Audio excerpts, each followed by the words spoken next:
What's going on, guys? Hope you're all doing well.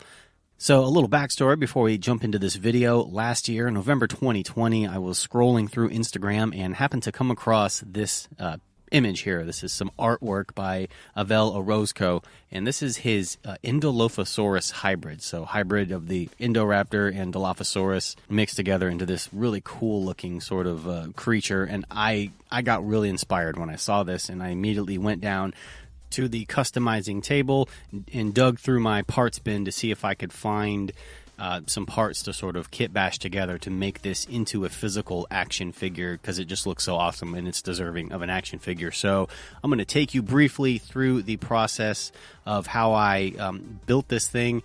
Starting off, first I needed some Dilophosaurus parts, and I didn't want to just hack into a Dilophosaurus figure because they are kind of hard to come by. So if things are hard to come by, I'll try to make them myself or duplicate them if I can. So here, I actually took the Amber Collection Dilophosaurus and I disassembled the head part of it, and I made silicone molds of all the individual Dilophosaurus parts that I would need to make this custom. So like the frill, the open frill, and the closed frill. And then I made a couple of heads. I made one head with the mouth open and one head with the mouth closed, so I can have alternate heads to swap out for different shots and stuff like that. And I cast them all in black resin. That way the figure itself is going to be painted in black, but these parts are all going to be kind of rubbing together, and I didn't want to risk having paint chipping or anything like that. So they all got cast in black resin, and it's just going to make the process a little bit easier and less of a chance of paint chipping off. So after I got all my Dilophosaurus parts together, I needed a body. So I turned to the parts bin and I found this old Primal Clash Velociraptor from Lanyard Toys. I like the pose of this raptor. It kind of looks like the Indoraptor. It's got some great detail, and I took some epoxy sculpt and kind of put some of those scoots on its back like the Indoraptor has. And I found some arms that worked really well. These look pretty cool to me, and they're actually just from like a real cheap, like a Walmart Chapmay knockoff Allosaurus or dinosaur or some random thing. It looks like this right here. It's like purple looking monster, but the arms just pop right out, but they have pegs on them. So I drilled a peg hole through the chest part right here, and the arms will fit in just fine, and they move up and down. It's a great figure. It's got a lot of detail on it, but unfortunately the legs don't move, so it's a staction figure in a way. It's just meant to kind of sit there on a shelf and look cool. But I kind of went through how to mount the head on here, and I'm going to use Lego pieces. That's what the idea that I had. I got some Lego ball joints, and the way that I casted the molds for the Dilophosaurus parts, that's actually able to still have a ball area for the ball joint to go into. So I'm actually going to just glue it into the heads, and each head will have a Lego ball joint, and then I can just pop them in and swap them out. Super easy. And this is basically kind of me messing around with the parts to seeing if they all fit. And it looks really great, especially all in black. Black Dilophosaurus is just awesome. And I'm going to end up mounting the head onto the torso with using 2 magnets. That way they can pop on and off really easily. And another thing that we need to kind of figure out, or that I needed to figure out, was the quills on the back of the Indoraptor. I got these little black wires here. They're little black, just like electric wires, and the putty that I have on the back, the sculpting putty, is still soft, hasn't cured yet. So I can actually take this poking tool, poke a hole in it, and then I can dip the plastic wires into some super glue, and then just kind of put them into the hole like that. Boom, and we got little quills on the back of the Indolophosaurus. And they look really awesome. It kind of really gives it that Indoraptor feel, even though it's not an Indoraptor body. So the tail sticks weird in a weird direction, so I didn't really like it. So I took some loppers and cut it off, and I'm actually just going to swap it out with this tail from this Night Hunter's Raptor that I painted a while back. And just take the same loppers and lop that tail right off. And I'm going to pin it into place and sculpt around it and sculpt some more scoots down the tail and just kind of cover up that seam line to make it look good.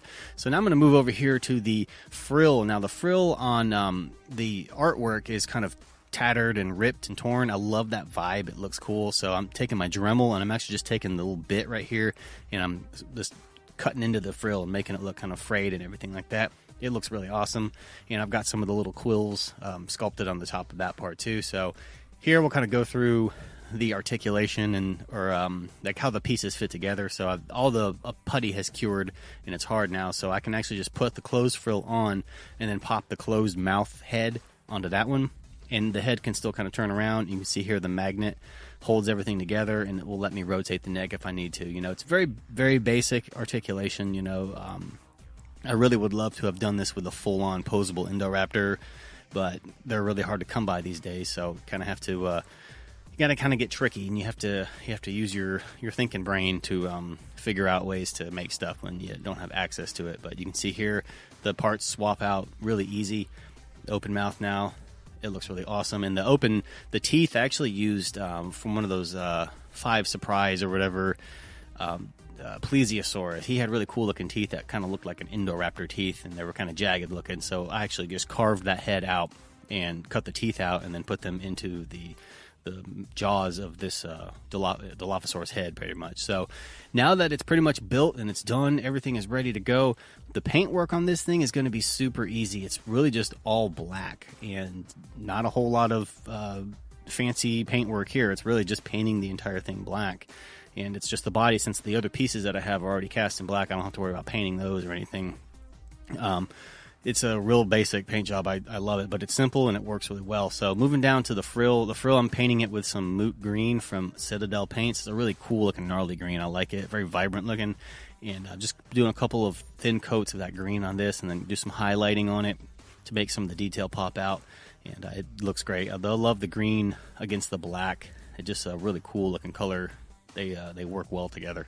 So now I'm going to move on and paint the face real quick while we've got the green going.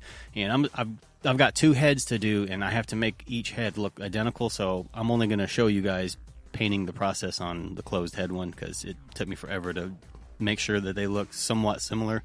And that's the only downside of doing multiple heads, is having to do it like 4 different times, on each side to make sure it looks symmetrical. But this is the same moot green from Citadel with a very fine tip brush. Hold your brush and your breath moment. That's what this is.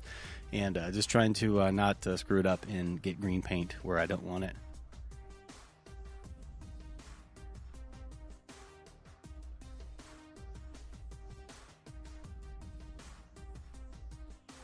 So now moving over to the body, very basic here. Just a green stripe going down, kind of outlining my green stripe, and then I'll go back in and kind of draw some little stripes and lines and dots and everything. Not really sticking to exactly how Avel did it, just kind of using creative license on this and using his as inspiration, but similar to what the Indoraptor kind of has, like not that yellow gold stripe that he's got. This is just green. And I'll paint the claws in off-white and then wash them in transparent burnt umber, really dark wash, just to make them a little bit different color. And do the teeth, same color as I usually do teeth. If you've seen my videos, you've seen me paint the mouth and teeth and stuff like that. All very basic. And then a yellow eyeball, obviously. But finishing it off here, this is the frill. I'm going to go back in now with the black. And again, using creative licensing here with this one, I'm actually just drawing some black stripes, kind of taking some inspiration from the original Jurassic Park Dilophosaurus vibe, with like, he's got the red and the white stripes, but this is going to be kind of like black stripes. Not exactly like the design, but I feel like it's fitting for this frill when it opens up and have like these really cool looking like black tiger stripe looking things in it. Just makes it look gnarly and real menacing looking, and I love a good menacing looking villain. And so this is pretty much it, honestly, for the paint job. I'm going to go ahead and reassemble everything here, and I'll show you a little. This is the closed frill variant here that I've got with the head on, and it looks great. It looks killer. I added some more scoots in the back of the tail. The tail also has a little, it's like a little spade on the back of it, because his artwork has a little spade on the tip of the tail, and I think it's like a scorpion or something like that. I don't know, but really cool looking. I like the idea of it sort of having like a poison dart on the end of its tail that it can like inject people with. I thought that was pretty cool. And then we'll do a little comparison here with the closed frill and then open frill, and the hole that's drilled into the mouth can fit the spitter thing in it. So this thing turned out really awesome. I can't thank Avel enough for the inspiration. His artwork was really awesome and is the reason that this video and this custom action figure exists. I've been following some of the work that he does, and he actually did my Dimetrodonics. He actually drew that into art form. So be sure to go and check out all of his social media platforms on Instagram and YouTube. I'll link down in the description box below. You can go click on it. Go give him a follow and a subscribe and a like, and just show him some love. Hope you all enjoyed this video. Remember, for more Jurassic Park related content, you know where to find me. Links will be in the description box below. You guys take care, and I will see you in the next video.